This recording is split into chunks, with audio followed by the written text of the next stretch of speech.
Hello, everybody, and welcome to episode 72 of the Showbound podcast. I'm your host, Michael Raskin, and as always, joined by Ethan Cardwell. Cards, what's going on, bud? You know what? Just chilling. I just got back from the course. I had a busy day today, though, man. I was up early doing some schoolwork because I'm on the school grind. So I don't know if you know Athabasca University online. Yeah. So I do my courses through there, and it gives you 6 months to finish and stuff. But I always leave my stuff to the end, right? So I'm in the final month now, and I'm grinding it out. But got a passing grade for sure. We're soaring for sure. So I'm good to go. Like the grades are there. It's just like, do I really want to do school and I could be on the golf course? But no. So I got up early, did a bit of that because I'm a good student. And then I went to the gym. First leg day, actually, since you're gonna be crawling the next 2 days. Yeah, next week I may be recovered by next week's episode. But yeah, it was ugly, man. I was doing back squats and I'm like, 2 weeks like without doing like a leg workout, other like riding the bike and stuff, but like 2 weeks without lifting your legs, it is so hard to get back into. And then golfed, and I skated yesterday actually, for the first time since we got knocked out too. So the hands were rusty, but the boots felt good. I think some congratulations are in order though. You and your St. Catharines Falcons have won what'd you guys win? What's it called? The Golden Horseshoe Conference. So the conference final now, it's in the they're in the championships now, the Sutherland Cup. So now you're looking to snag that ring, like a greasy ring.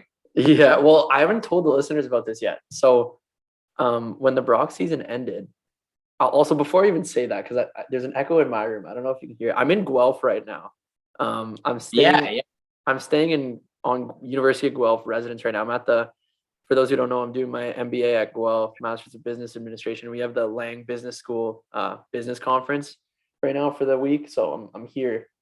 Podcast setup isn't ideal, and I hear my own voice echoing in my room, so it's kind of annoying. And the walls are thin. Like my neighbor behind me here, like I hear him on the phone with his wife and stuff. So I know he's just listening to me talk right now too. Good. We have one more listener to the pod this week. Yeah, so I apologize to him. But anyway, so so when the Badgers were finished, the St. Catharines Falcons, which is the GOJHL team, junior B team in St. Catharines, they're going on a run. So they asked me to help video coach them, and I said, of course. So I started in the first round. They sweep the first round, sweep the second round, win the third round 4-2, and now they're in the finals. So I might grease my way to a ring here, a little redemption for losing in the finals with Brock this year. But it's been fun, man, and these kids are great. So it's really cool. And but anyway, with that said, like I got out on the course today too in Guelph here, Aris Valley Golf and Country Club. Beautiful place. And you shot a nice, but dude, I'll say, like, I'm gonna announce your score, and it was a 105 today, an honest one. And I give you credit for counting every shot, even past 100, and like, because like there's so many players, man, that like they'll just like shave shots, and it's like, okay, like you're gonna tell yourself you shot, I don't know, per se you're in your shoes today, like 99. Well, I shot a 97 last week, like a quote 97, remember? But it was like a 102, 103. Yeah, exactly. So like at least when you keep every shot, it's just like, okay, like at least I know like next time if I shoot a 101, it's actually improving. Like, and then you get better from there. It's just like it annoys me when people go, yeah, okay, like I was 72 today. Like, what do you mean? But you were like a 77, I think, at least. But yeah, no, I shot an honest 105, and I'm telling you, dude, I could be so good at golf if I could putt. I had like a lot of green and regs today, man. I was 3-putting everything. And if I didn't, I would have had such a good score. I was hitting the ball like I'd never hit it before. You could ask my buddy too. I had like 7 or 8 legitimate par putts that I missed every single one of them. Didn't make one par. You probably ended up 3-putting them from the par putt attempts. I did. Well, it was my second putt would have been for par. Like I had 2 looks at birdie, and I 2-putted them for bogey, or 3-putted them. I can't even remember. But I mean, it could have been a lot better. But anyway, it was good. I got out with my buddy, who I hadn't seen in a while, and it was a nice track, so it was fun. and the weather was nice. But It was windy though, man. Like I played today. it was, yeah. It was so damn windy out there. Like I was battling it, and I got like my face is all windburnt and stuff. But It was windy. where'd you go for dinner? There's this bar thing on campus. It's called Brass Taps on campus here. Oh, nice. It's a good spot. The meal's free, so shout out. Well, I mean, it's not free. I'm paying my tuition for it, but it's not bad. I wanted to say, I told you this, but this was the sickest thing ever. I mean, the Argos thing. I want to tell the listeners. Okay, yeah. We have breakfast 7:30 a.m. and the Argo, the Toronto Argonauts, the CFL team in Toronto is here at Guelph as well for their training camp, and we're sharing meals with them and stuff like that. And I know they're on campus, so I'm not gonna like bug them or anything. Like they're doing their thing. Anyway, so I show up a little late to breakfast on the first day, and there's no seats left with all the NBA people, except there's one seat open at this Argos table. So I was like, oh, that's perfect. Like I walk up and I was like, hey boys, like you mind if I sit with you? They're like, no, go ahead, come on. And we sit down. These guys are absolute beauties, and we're just chopping it up for a while. Probably sat there for over an hour. They're actually on strike right now. It's a pretty fascinating thing. I won't get too far into it, but they're in a labor dispute with the CFL.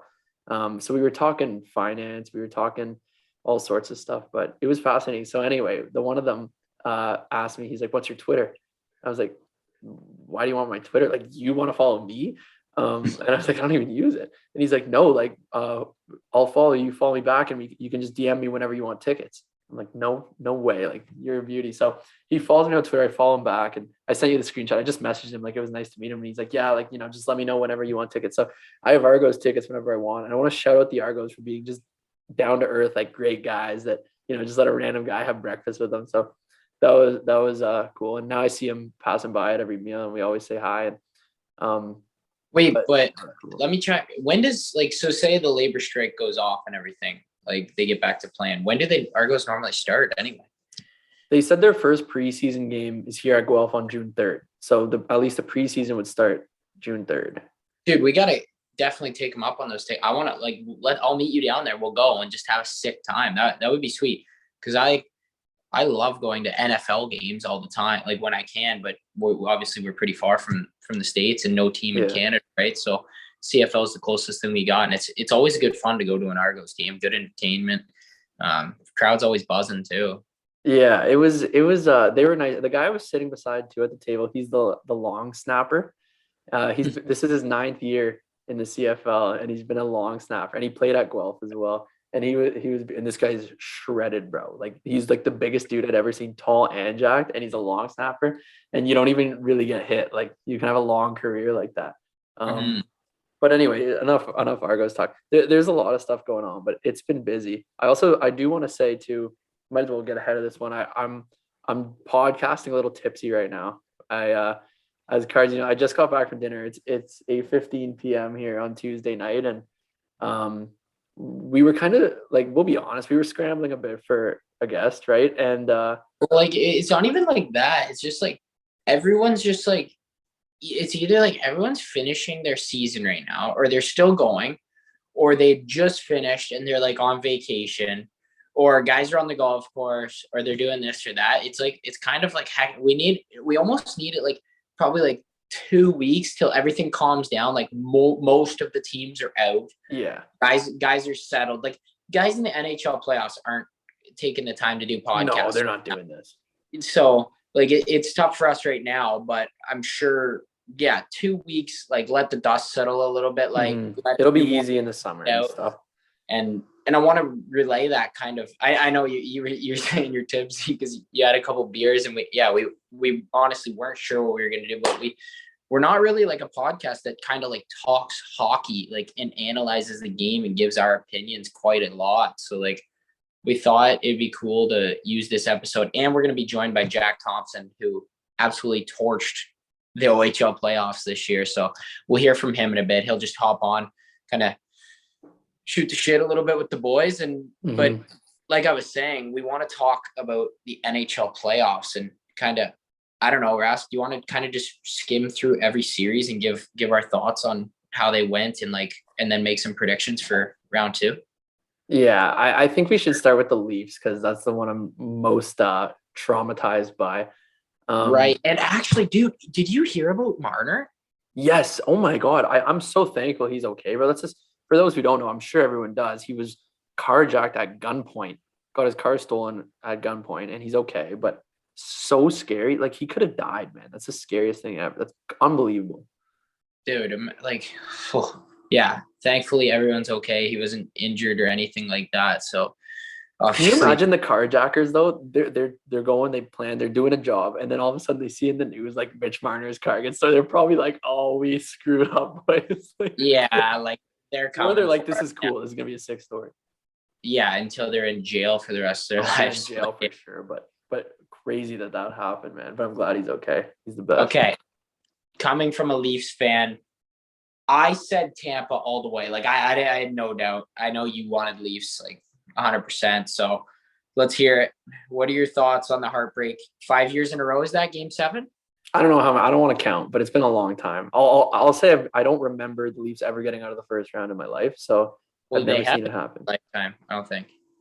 They got out in 2004, but I don't remember it. And anyway, so yeah, where do I start? I'll say this. I mean, the Leafs played well. It wasn't like we got embarrassed by Montreal last year. Like we played, we Yeah, the Leafs I played. forgot you're on the team. The Leafs played well, but Vasilevsky, it's like it really just shows you, and not that Campbell played bad, but a goalie like him can win you a cup or like win you a round. You know, like Carey Price took Montreal to the final. It all goaltending is such a big piece of it. I heard this quote. I don't know if I've ever said on the podcast, but it's like an old hockey quote. When you have a good goalie, that's 70% of the battle. When you don't, it's 100% of the battle. It makes sense. But the point, like, I don't know what to say other than I knew they were gonna lose the second we lost game 6. I knew we were gonna lose game 6 in Tampa. I'm saying we, by the way, I don't really care. It's our team, Toronto.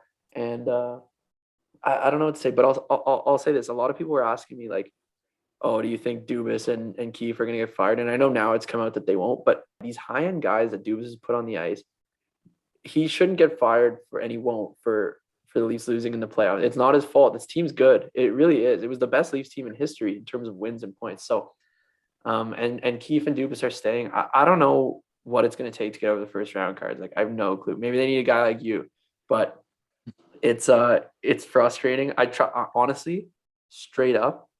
Last year I had such high expectations and they lost. This year I went in.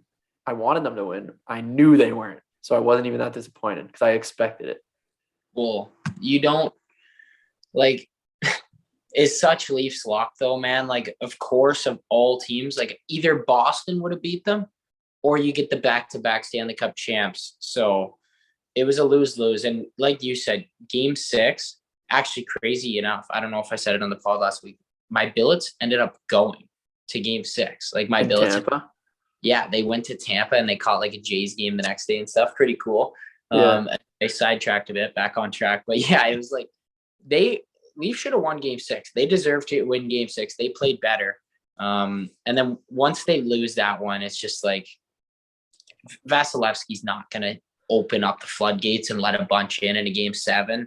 And then on top of that, Tampa just kind of shut it down. They got that first one, shut it down. And then as soon as it tied up, they responded right away. And then again, just kind of shut it down and didn't give the Leafs too much opportunity to like get in good scoring positions. And then after that, when they did, Vasilevsky was there to shut the door. Like you said, he's a huge piece, and that they could go far this year again just because of him. And let's move on. I know we're just torturing the Leafs fans who are listening to this by hearing more and more about the series, but that's that. I had no thought. I had no expectations. Neither did you. So I want to talk about this series because it was crazy, and Game 7 itself was insane. Calgary, Edmonton, or no, not Edmonton. That's this round.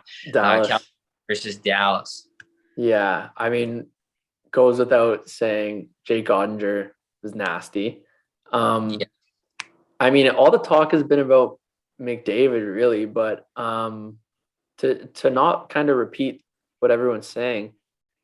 Well, I also want to say I put a future on Edmonton when they were down 3-2 in the series. I knew they were going to win, and it paid off We're pretty talking good. about Calgary now.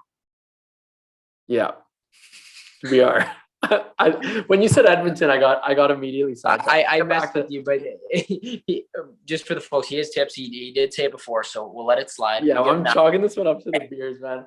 and For the the, record, the editing, the editing could get rough today too with that. But let me talk about Calgary so you know which team we're talking about first, and then you hop in on the second half here.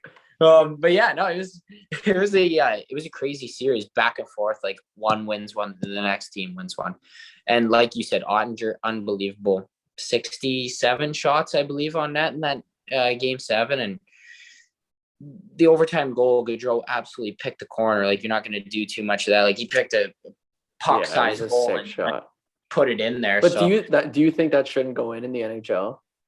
Even a shot like that where he picks one? I'm not going to say any shot should have or shouldn't have gone in on Ottinger that night. Like, you can't.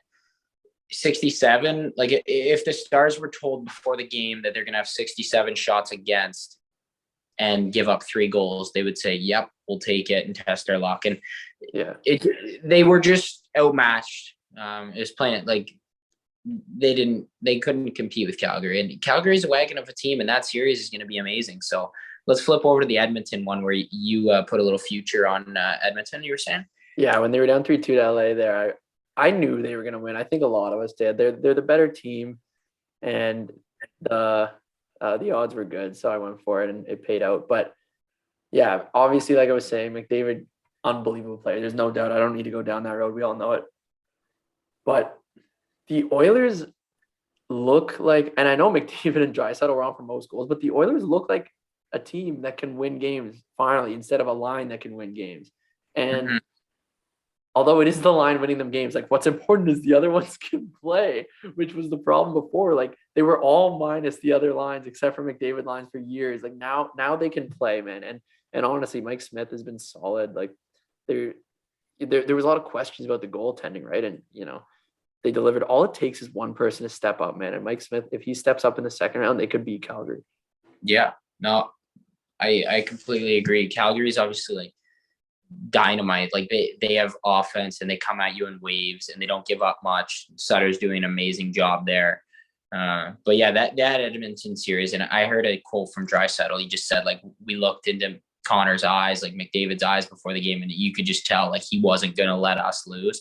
And that's what good leaders do. Like, he kind of just took that team on his back, said there's no way we're losing this game, and grabbed control of the game and took over the series and took them to the second round. And it's awesome to see them kind of move on a little bit and see what they can do in this playoffs, because there's been a lot of heat on McDavid and Draisaitl as well about being such good players who could never kind of push far into the playoffs. So we'll see if this is their year, but it's setting up for an amazing Battle of Alberta in the playoffs. And I mean, Sutter was talking today, like, you got the Blues, who were Stanley Cup champions in 2019. You got Tampa, who are back-to-back Stanley Cup champions. You have a state rivalry in Florida and Tampa, which was a matchup of last year, I'm pretty sure. Then you got the Battle of Alberta. And then you got Colorado, who won the President's Trophy this year. Like, there's wagons of teams in there this year, and it's going to be an amazing second round. I want to quickly touch on Colorado. I mean, we've said it since day one, so there's no point in getting into depth about it. They're unbelievable. Yeah. Now, the one thing I'm thinking, we all know we picked them to win the cup and stuff, but how often does the favorite end up winning in any sport? Like, really, most of the time it doesn't, right? No, it doesn't, but they look so good. It's so hard not to pick them, and we're going to get a glimpse. Like, St. Louis knows how to win. They still have so much winning culture, but I just don't see them losing to St. Louis. That's for sure. And I didn't see Minnesota losing to St. Louis, to be quite honest, either. Like, what are your thoughts on that? Like, Kaprizov, Fiala, they got the young oldie kid. Like, good. And I had picked St. Louis as my first round upset in my bracket, so I actually picked that one. And I agree, Colorado is going to beat St. Louis. I still think Colorado is going to win, but it makes me wonder. I mean, when you look at the Leafs, who have so much skill in scoring up and down, and you look at St. Louis, who, they're a tough team that can beat you down. At the end of the day, you're playing a 4 to 7 game series. If you're making a team to win a cup, are you modeling it more like Toronto, or are you modeling it more like St. Louis? St. Louis. right? For And now it makes me question everything really. Like how far can the Leafs go until they really make changes? Like guys like Colton Parayko, Ryan O'Reilly, like guys who can play and play hard. And I mean, you went through a battle of a first round series. Like you know how hard it is when you're getting hit over and over. Like every time you're getting a puck deep, you're gonna have to take a hit and that sort of stuff. And it wears you down game after game, right? Like it and you want to be the one who's that your team is making those hits instead of always getting beat up. Mhm. And the thing about the playoffs is like, the end is so close that if you make a mistake, it's right there. And it's like, it would be so easy to give up, but it's like the difference between the team it just outwills the other team. I don't know. Like, there's obviously other variables, but if two teams line up, it's just the team who just wants it more, really. And it's compete every night. They just go out there and they work and they work and they pour it on every single night.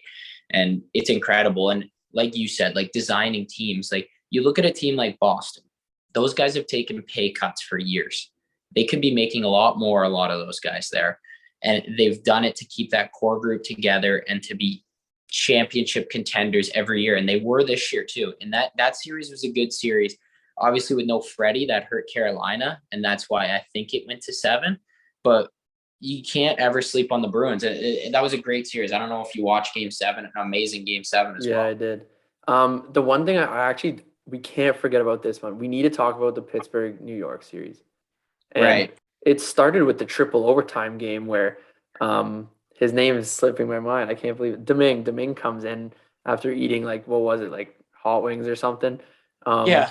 and wins that game, which was crazy. And then obviously there's the Crosby headshot and so like there was so many storylines that go in. And actually going back to when we started the podcast, we talked about guys being busy and stuff. Someone I want to get on after the playoff run, who we've had on before, I want to get Braden Schneider back on, coming off like basically a full season in the NHL, playing in the playoffs every night. We should look into that one. I think that'd be really cool. Mm-hmm. And he's So, so but nice. Like he would do all these Western Canadian guys. Like they're so yeah, great. but that was a crazy series, man. And like, how about that goal by Gensel too? Oh my God, Yeah. goal of the playoffs, no doubt. But you look at a guy like Shesterkin, and in that Game 6, when the Pens look like you go up 2-0, you're like, okay, we're on home ice. Like we should put this one away and steal the series. And everyone's like, oh, Shesterkin looks nervous. He's young. He's kind of like he's almost a rookie, really. He only has like 100 starts or something.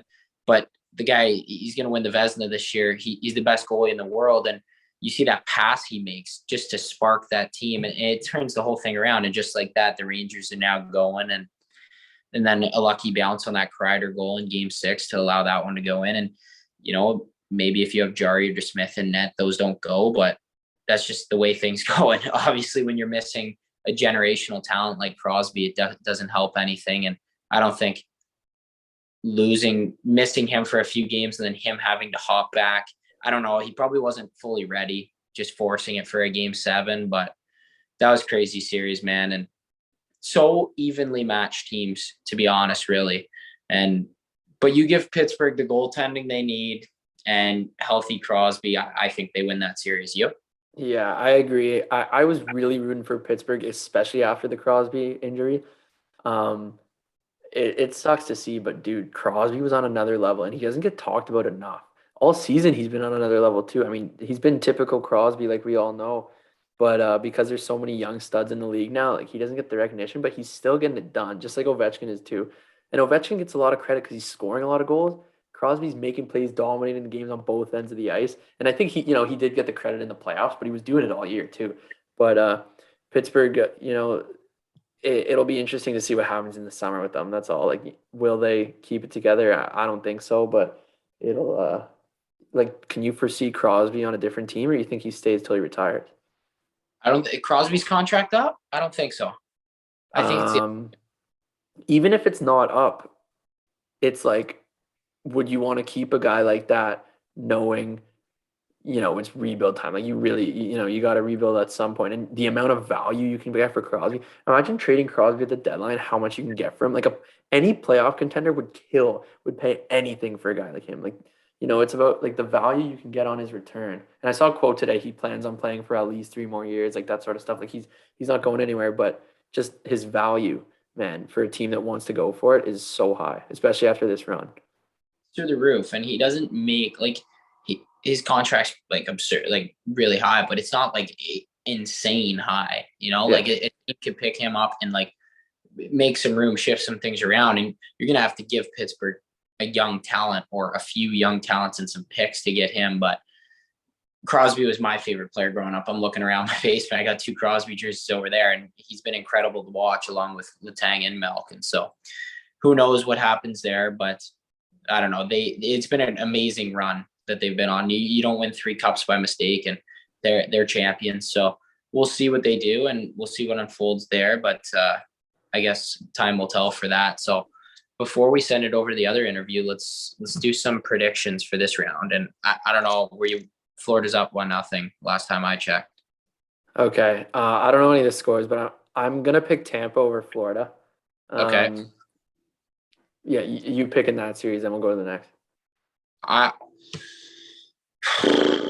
want to say I think Tampa might win too, just because that championship pedigree. But the thing that makes me want to pick the Panthers is they got so much bad blood from last year, and they lose in that game 7 in the first round, I believe. Like I'm pretty sure I'm right on that, but don't quote me. And they want it, so they go up. I think they win game 1 for sure. I know they're up 1-0. Tampa's tired. They just had a long, grueling series versus the Leafs, overtimes, everything like that. So I do think that I don't know. I'm not going to make a prediction on that one. I'll choose Florida just to go against you, but I do think Tampa has a great shot of winning that just because they know how to win. Second series we'll go to is Hurricanes versus who? Rangers. Got it. This is a tough one. I mean, do we know anything about Freddie's status? Yeah, Brendan Moore said he's gonna play, I'm pretty sure. So I'm choosing Canes in 6. Yeah, I want to go Canes. I don't know games. I'm gonna go 7 games, man. I'll pick the Canes, but dude, like same thing as I think what I said in the first round. Like Shesterkin could steal it if he wants to. So, but I'm gonna go Canes. Honestly, Shesterkin looked a little shaky at some points in the first round.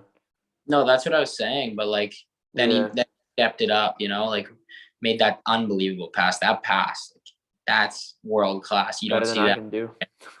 I think better than most. We'll leave it at that. But okay, so we're both on board with the Canes there. Battle of Alberta.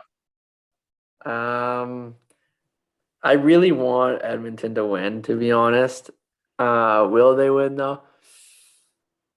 I have to pick Calgary, but I am cheering for Edmonton, but I do think Calgary's gonna win.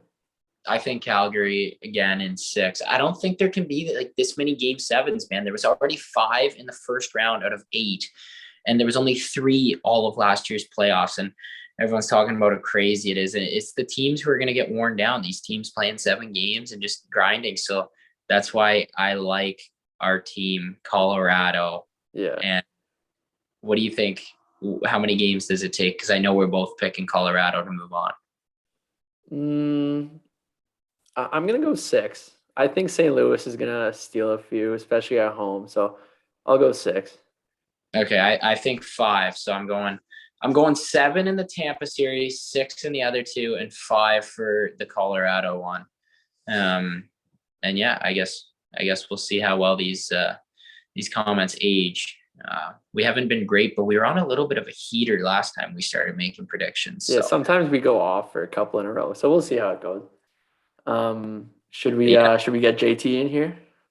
Yeah, I guess we could call him up now. All right, so we'll send it over to Jack Thompson. All right, we're pleased to be joined by the happiest man alive, Jack Thompson. How you doing? I'm good. How are you?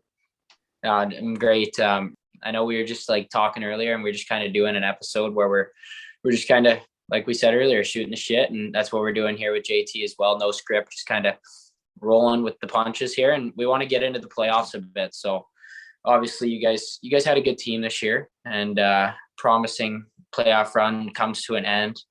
But yeah, just talk about it, because like we said earlier, you absolutely lit it up. Like, I don't have the stats, Rask. I know if I ask you, you could probably pull it. I don't have JT would know. Let's ask him. Yeah, JT, what are the stats?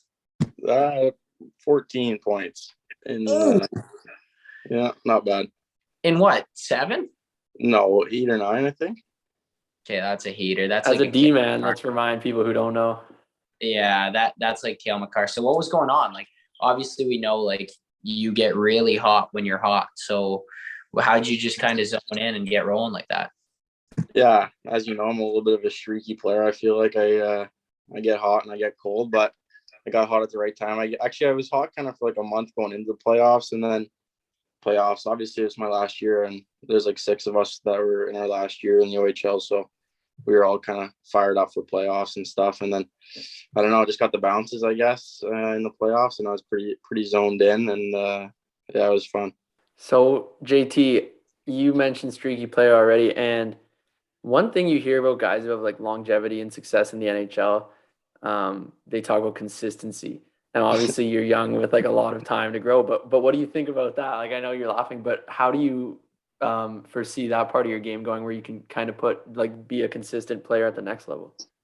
Yeah, I think the points for me are sometimes streaky, but I feel like my play is kind of consistent, if that makes any sense. Like, No, I'm always gonna work, but it's just sometimes I don't get the bounces, it feels like, and then sometimes I just get ridiculous bounces. So I don't know if that makes any sense, but kind of feel that's how I feel usually. It's like I'll be playing good and I just get nothing, or I'm doing the same thing and I get 3 points in a night. So I don't know how it actually works, but yeah. Yeah, because like Rask, he's like the type of guy, he'll be like, so he'll start the year with like 15 points in his first 3 games, and then he'll go like half a pitter per game for a while and then do that again. It's just like play the same way, and then the points just absolutely come in bunches.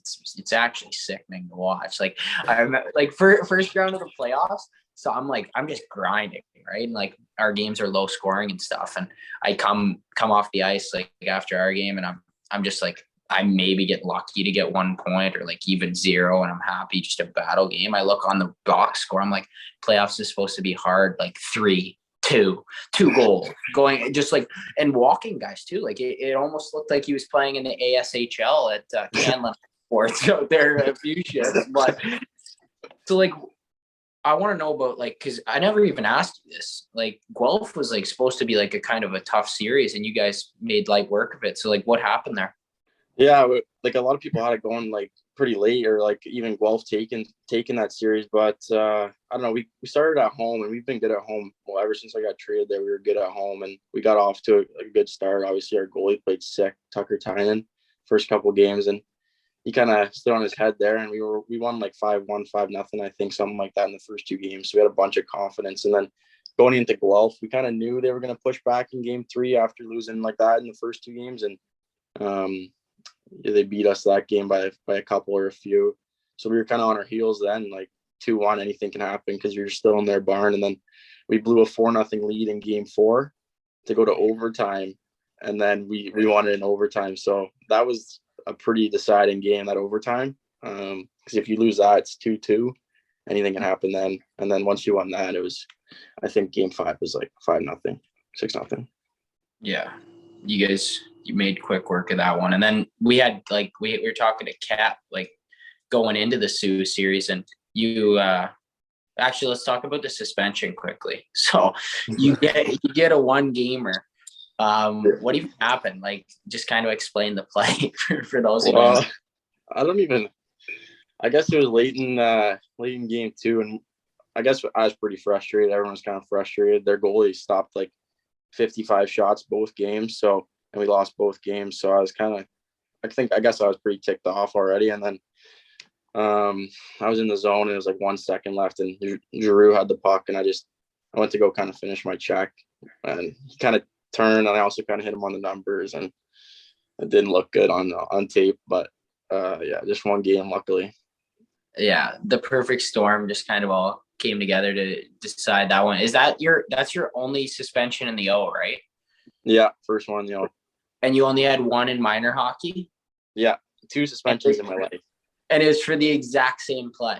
Yeah, both hits from behind, both one game, both in the second round of playoffs. Yeah. So there's your consistency. You found it. Yeah, there's my consistency. Well, going back even, and we'll bring it back to playoffs and stuff. I wanted to ask because can we confirm? Last time we had you on, you were still on Sudbury, right? Yeah, it was the start of the year, I think. Okay, so can we talk about the trade and just tell us what it's like going into a new locker room, like what that is for those who don't know, like how it all kind of went down going from Sudbury to the Sioux.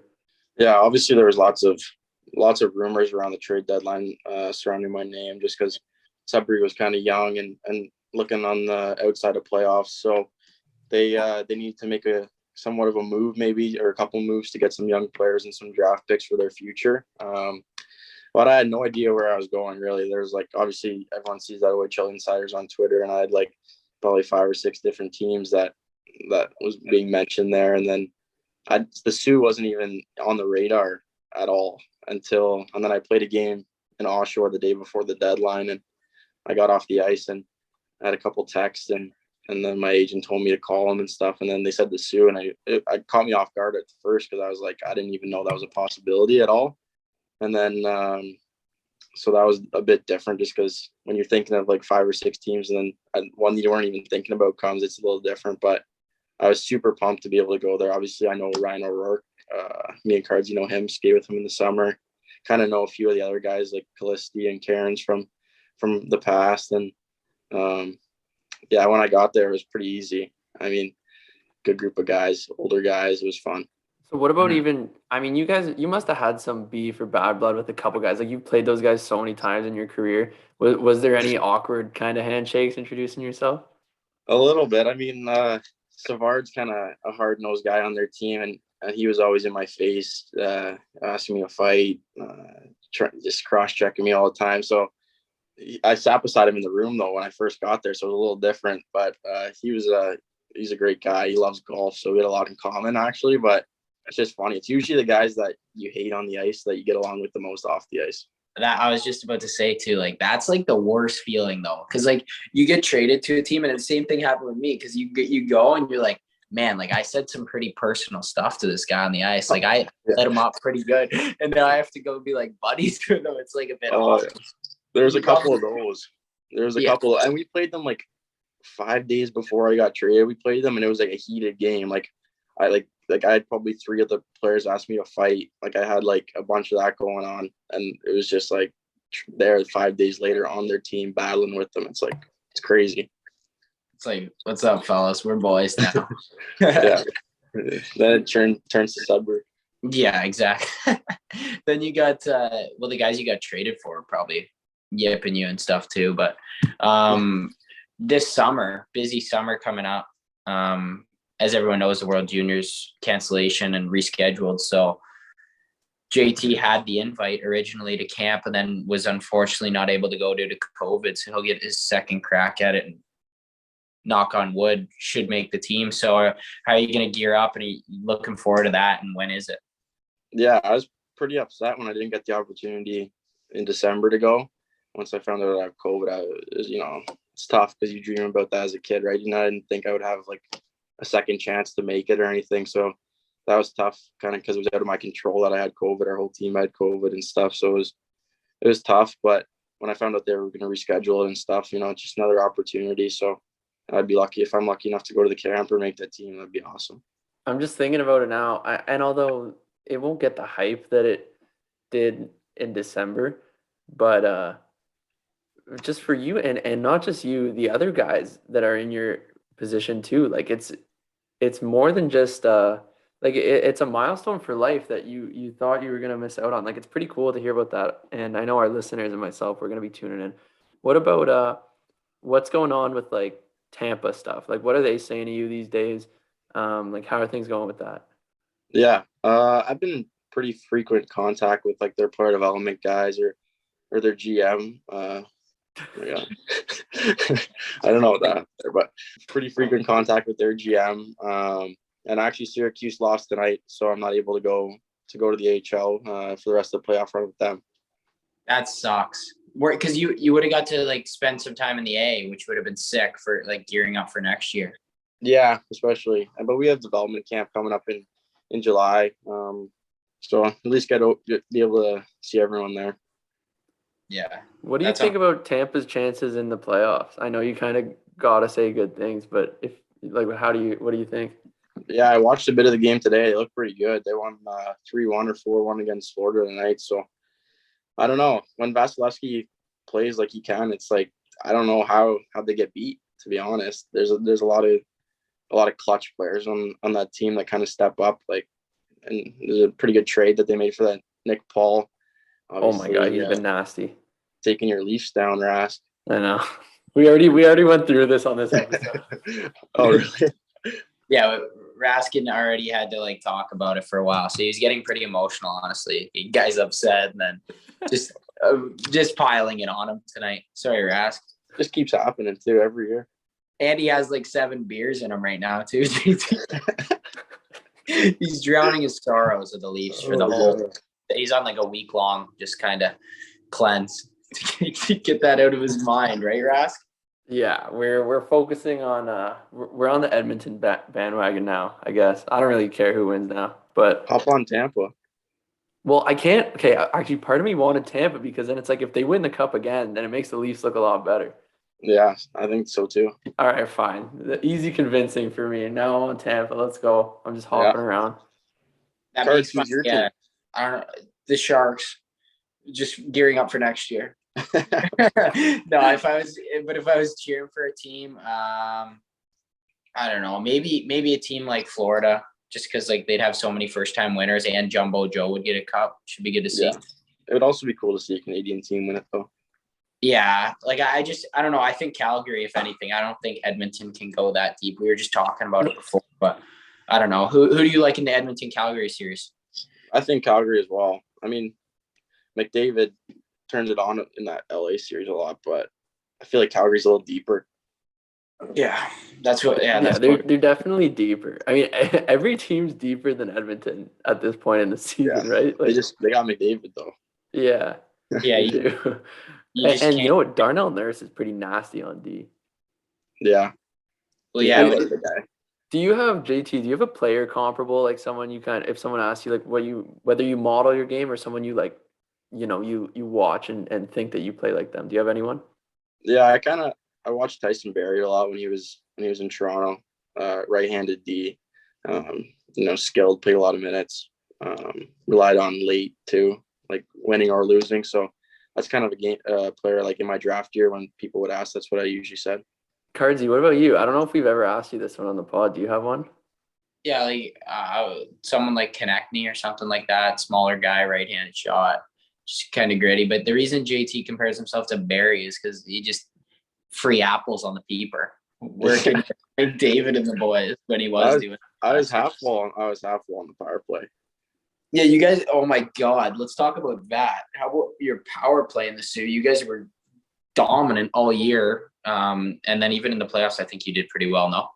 Yeah, I think we were clicking at like 30 or 35% all year, basically, if you include both playoffs and regular season. We had some like Rory. Well, we had obviously Dickinson before the injury, and then Cairnsey's a sick player, obviously 120 points.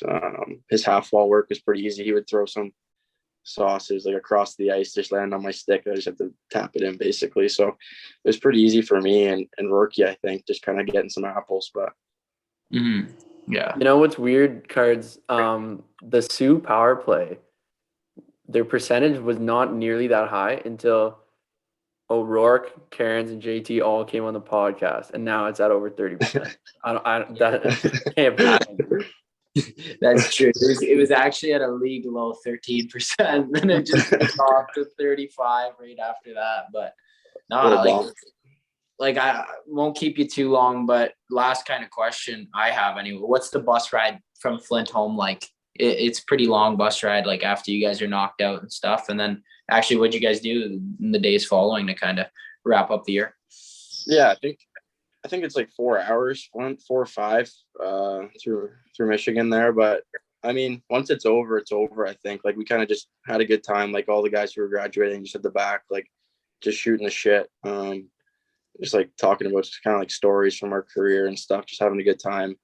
Obviously embracing the last bus ride of our careers. And then we got back at like 3 a.m. that night. So nothing that night. And then on Sunday, we, like 8 of us played golf all day. And then I went to a buddy's, Savard's billet house and just had like a bonfire as a team. And then most of the guys left today or yesterday.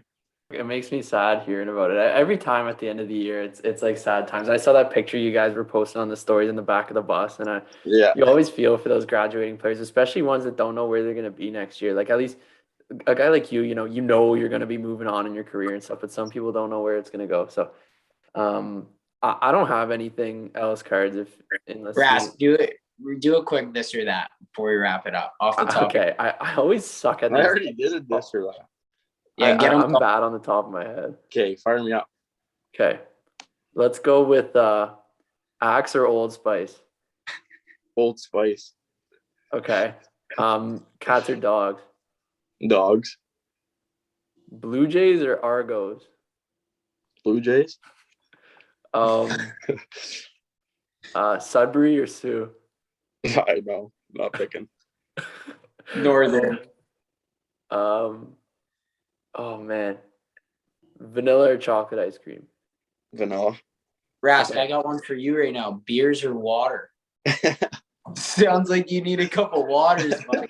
The Sleemans and Guelph hit different, man. But okay. Soft cookies or hard cookies? What? You know, like a soft cookie or hard cookie. Who eats a hard cookie soft? Okay.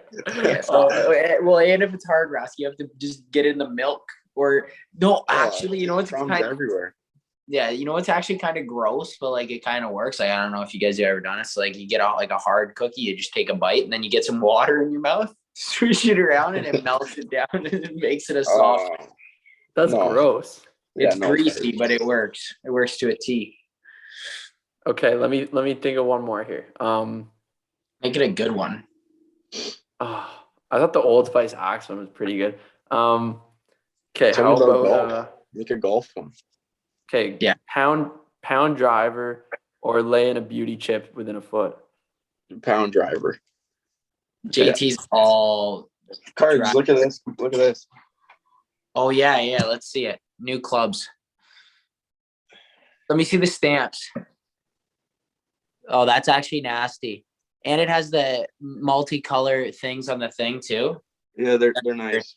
And I got the driver here. Sick driver, but I might sell it. So you're in the mix when you back actually? Thursday. Okay, I'll have a tea time booked for you Friday morning, and we'll get out there and hit the links. But I think that's it from me. Rask, what do you got?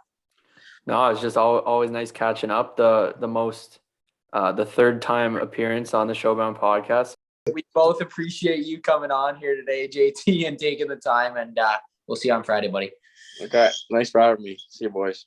Thanks, JT. Always nice. Now our most what's it called? I don't know. Our most frequent guest on the podcast now with 3.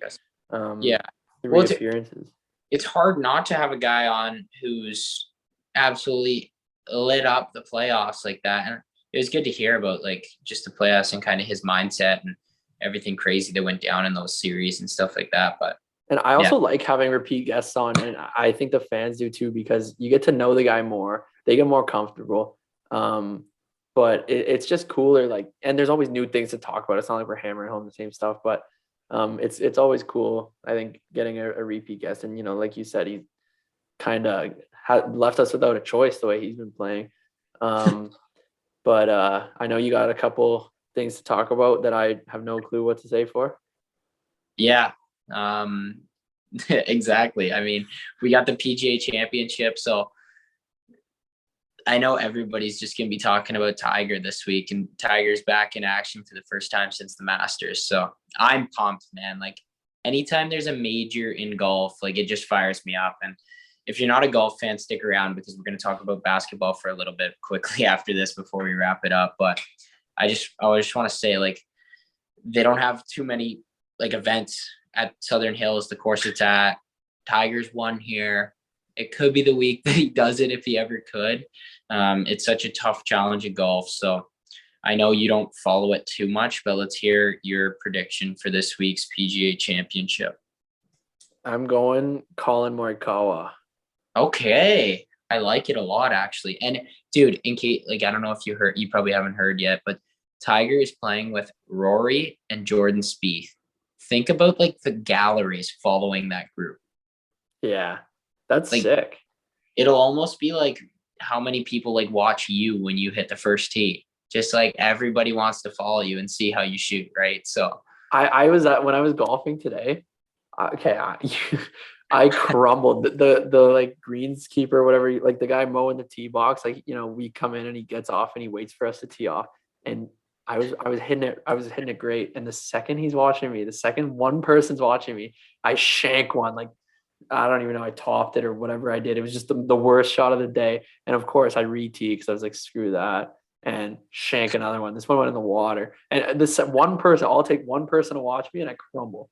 it's almost like when we got the camera crew on you there. But actually, dude, this just brought to my mind. So at our course, like, you've played there and stuff. So we have like foxes wheel around and stuff like that. And there's also this big wolf.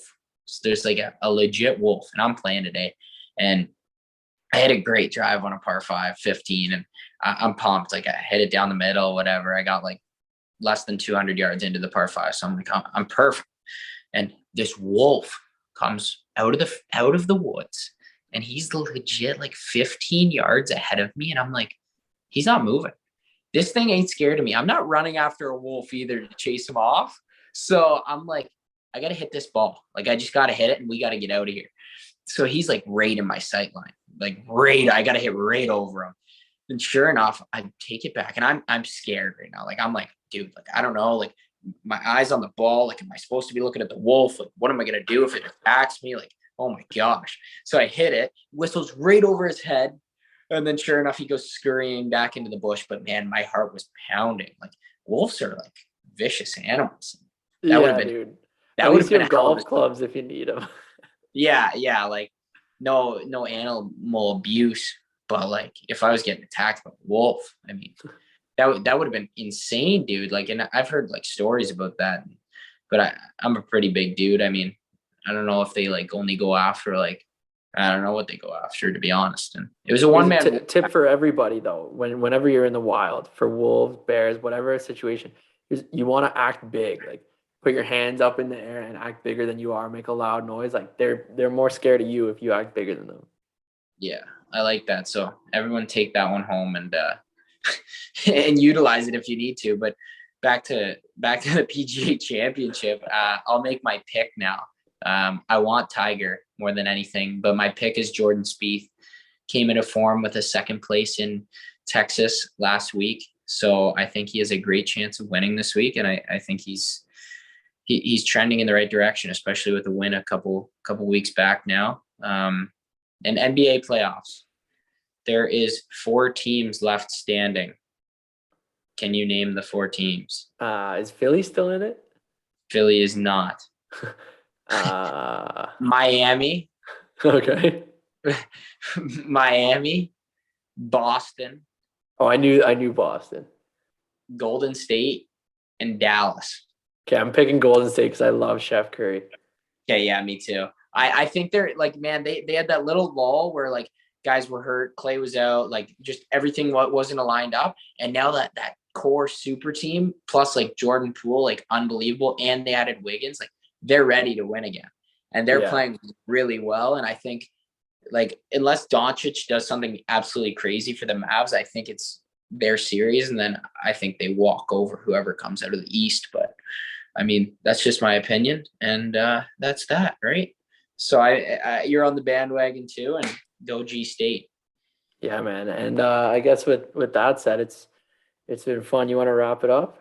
Yeah, I mean, the weather hasn't been too much to complain about. A little bit of rain yesterday and a little bit of a dip in temperature. So you know what, I'm gonna ask for some good weather, because we have May 2-4 weekend, a big celebration for Victoria Day, Queen Victoria. And everybody wants good weather for this, to go to the cottage, do water sports, go golfing, just hang out outside.